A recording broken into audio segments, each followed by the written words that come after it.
Boa tarde, seja bem-vindo ao Mundo Meio-Dia. A maior festa popular do Brasil conseguiu passar para o mundo uma mensagem de intolerância a tudo que está errado e precisa mudar. Tanto os desfiles nos sambódromos do Rio, São Paulo, quanto os que levaram milhares de foliões para as avenidas das principais capitais, mostraram que a corrupção, a violência, a intolerância religiosa e a perseguição contra a população LGBT fazem do Brasil um país pequeno e medíocre. Gostando ou não do carnaval, é preciso reconhecer que mais do que exibir corpos esculturais e seminus, os carnavalescos aproveitaram os holofotes para mostrar ao mundo um dos carnavais mais politizados da história. Agora, seria a arte capaz de mudar os rumos do país?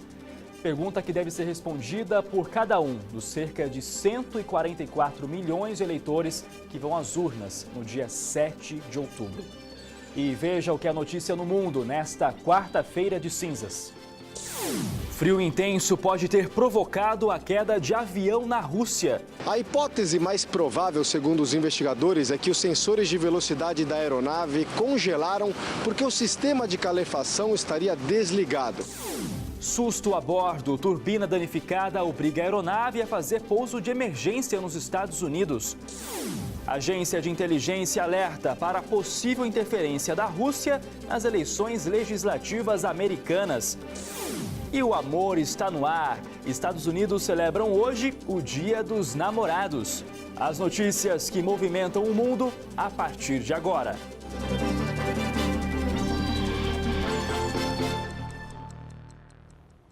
Informações retiradas da caixa preta do avião que caiu na Rússia indicam que os pilotos não teriam acionado o sistema de aquecimento dos sensores. E essa falha pode ter causado o acidente. Na imensa área coberta de neve, as equipes de resgate trabalham sem descanso para recuperar os restos mortais das 71 vítimas. Em outra frente, peritos examinam os destroços e os dados extraídos das caixas pretas. É uma análise preliminar que já oferece pistas do que poderia ter provocado a queda do avião. A hipótese mais provável, segundo os investigadores, é que os sensores de velocidade da aeronave congelaram porque o sistema de calefação estaria desligado. Com isso, os pilotos teriam recebido informações erradas e, ao acionarem o piloto automático, o avião passou a perder altitude rapidamente até se chocar com o solo. A presença de gelo nos medidores de velocidade também é apontada como a causa mais provável do acidente com o avião da Air France em 2009. 228 pessoas morreram. Os passageiros de um voo que saiu da Califórnia, nos Estados Unidos, em direção ao Havaí, tomaram um susto. Uma das turbinas do avião ficou danificada em pleno voo. A aeronave teve que fazer um pouso de emergência, mas tudo ocorreu em segurança e ninguém ficou ferido. E um grave acidente causou confusão no maior aeroporto da Europa, em Londres. 2 funcionários do aeroporto ficaram feridos num acidente envolvendo 2 veículos na pista de pouso. Um deles foi levado para o hospital, mas não há detalhes sobre o estado de saúde. O outro recebeu atendimento no local e não teve ferimentos graves, segundo a imprensa britânica. A confusão causou transtorno aos passageiros. Centenas tiveram que sair dos aviões e muitas pessoas também reclamaram de atrasos nos voos. A Justiça Britânica negou mais uma vez o recurso de Julian Assange para anular uma ordem de prisão. O fundador do Wikileaks está exilado na Embaixada do Equador em Londres desde 2012. Os advogados alegam que as autoridades suecas já arquivaram a denúncia de estupro contra ele. Mas, para a Justiça Britânica, a ordem de prisão ainda é válida, uma vez que ele violou os termos da liberdade condicional ao se refugiar na embaixada equatoriana. Agências de inteligência dos Estados Unidos alertaram que é provável que a Rússia tente influenciar as eleições legislativas americanas, marcadas para novembro deste ano. O diretor de Inteligência Nacional disse que a Rússia deve continuar usando propagandas falsas para aumentar as divisões políticas e sociais do país. Uma investigação já apura se houve interferência russa na campanha de Donald Trump. O terrorista que colocou bombas em Nova York em 2016 e feriu 30 pessoas, foi condenado a 2 prisões perpétuas. O americano, de origem afegã, se inspirou em Osama Bin Laden para cometer os atentados. O presidente da África do Sul desafiou o ultimato que recebeu para renunciar ao cargo e pediu mais tempo no poder. Esse é o destaque do jornal britânico The Guardian, que ainda diz que uma equipe de polícia sul-africana invadiu a casa de uma família de empresários acusados de relações impróprias com Jacob Zuma. A saída de Zuma foi decidida pelo Partido Congresso Nacional Africano. O pedido de permanência no poder por mais 3 meses foi negado e o partido estuda mover uma ação contra ele no parlamento. Zuma está na presidência há quase 9 anos e é acusado de corrupção. Já a rede americana CNN dá destaque a Donald Trump. O advogado do presidente norte-americano afirmou que pagou mais de $130 mil a uma atriz pornô que disse ter mantido um caso com Trump. Michael Cohen enviou um comunicado ao jornal The New York Times e insistiu que o acordo foi legal. Ele se recusou a apresentar detalhes como o que motivou a fazer o pagamento. Cohen afirmou que não foi reembolsado pelo pagamento feito à atriz conhecida como Stormy Daniels. E para encerrar as manchetes de hoje, o francês Le Monde destaca o primeiro-ministro de Israel, Benjamin Netanyahu. O jornal diz que o destino do chefe de governo está nas mãos do procurador-geral do país e que é ele quem vai decidir sobre uma possível acusação por corrupção, fraude e violação de confiança. Netanyahu está rodeado por investigações há vários meses. E morreu aos 83 anos o príncipe Henrique da Dinamarca. Ele era marido da rainha Margarida II. A causa da morte não foi divulgada. O comunicado oficial apenas diz que ele morreu ao lado da esposa e dos 2 filhos. No ano passado, o príncipe afirmou que não queria ser enterrado no mesmo lugar onde um dia a rainha será sepultada.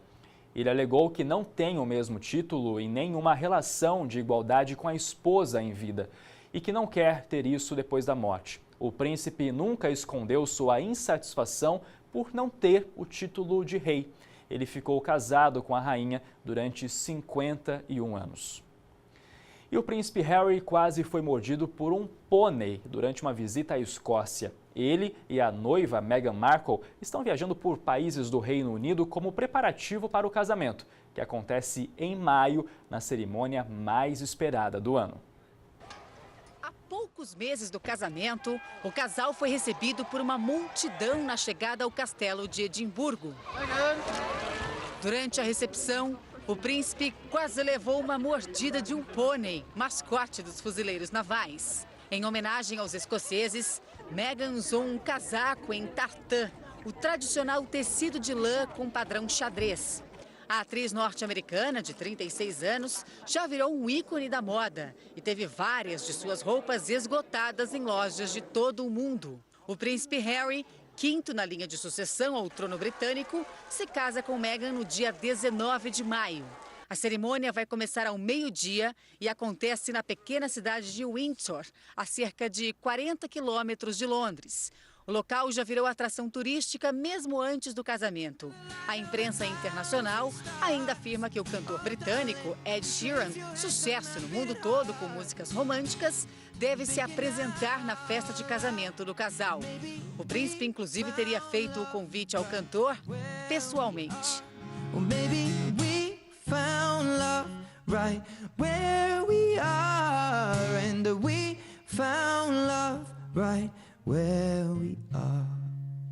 Estão dizendo aqui que o príncipe é muito medroso, que o pônei só queria lamber a mão do príncipe ali e ele já tirou a mão achando que seria mordido. E no próximo bloco a gente mostra que os americanos celebram hoje o Dia dos Namorados. Enquanto isso, um escritório de advocacia resolveu fazer uma promoção de divórcio grátis a quem pretende se divorciar. Os detalhes em instantes. Até já.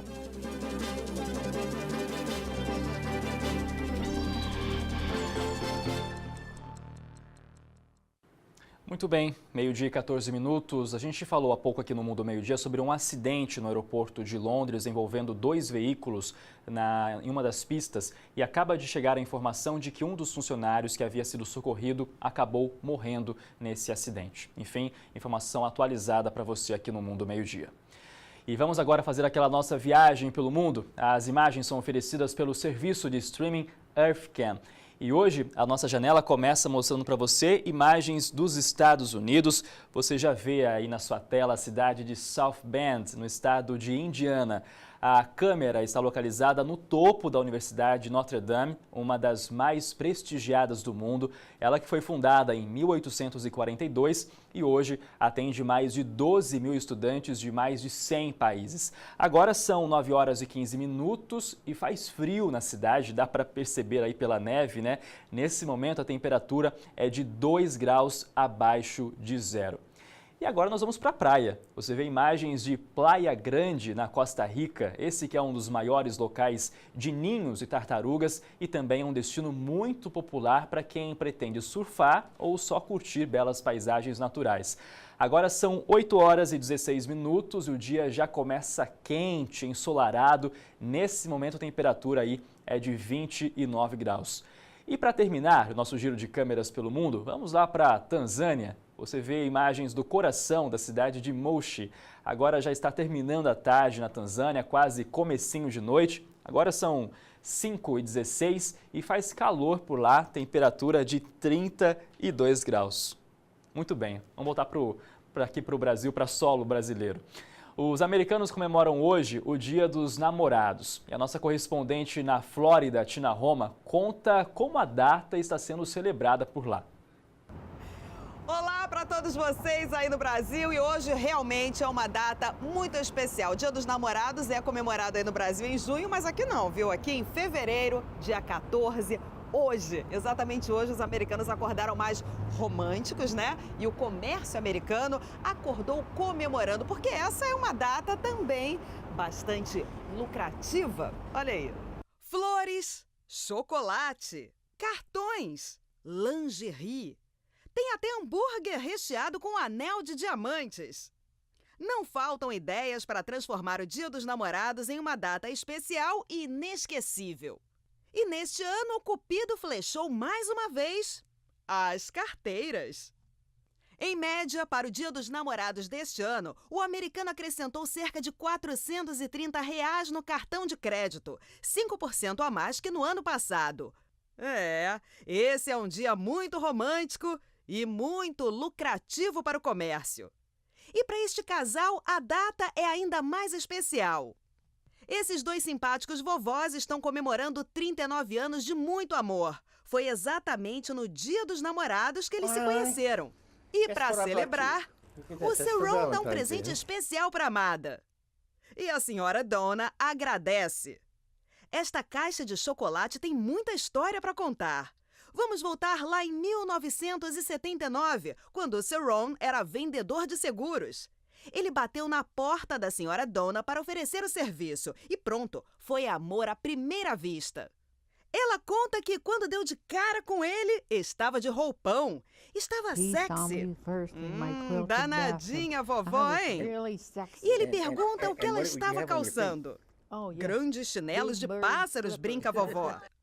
Desde aquele dia, todos os anos, ele compra este presente especial, chocolate, e pede para a vendedora colocar na mesma caixa. E a vendedora pergunta, vamos vê-lo no ano que vem? Pode apostar que sim, responde o apaixonado vovô. Olha só, enquanto alguns casais se declaram como eternos namorados, como esse que a gente mostrou aí na reportagem da Tina, outros querem distância das suas cara-metades. Para ajudar quem pretende dar um fim ao relacionamento, um escritório de advogados está fazendo uma promoção, onde o prêmio é um divórcio de graça. A firma Wilson & Halbert, de Arkansas, nos Estados Unidos, anunciou a promoção que será realizada somente pela internet. Na publicação feita na página do Facebook, o escritório diz que se você se arrependeu de casar, irá se arrepender de verdade se não aproveitar essa promoção. Segundo eles, o custo do processo de divórcio é de $958, o equivalente a R$3.000. Para participar, é preciso explicar os motivos que levaram o casal à separação. E você, qual lado fica nessa história aí? A gente vai ficando por aqui. Para assistir essa e outras edições do Mundo ao Meio-Dia, acesse o nosso site, é o r7.com/Record News. Muito obrigado pela sua companhia, uma boa tarde para você e até amanhã.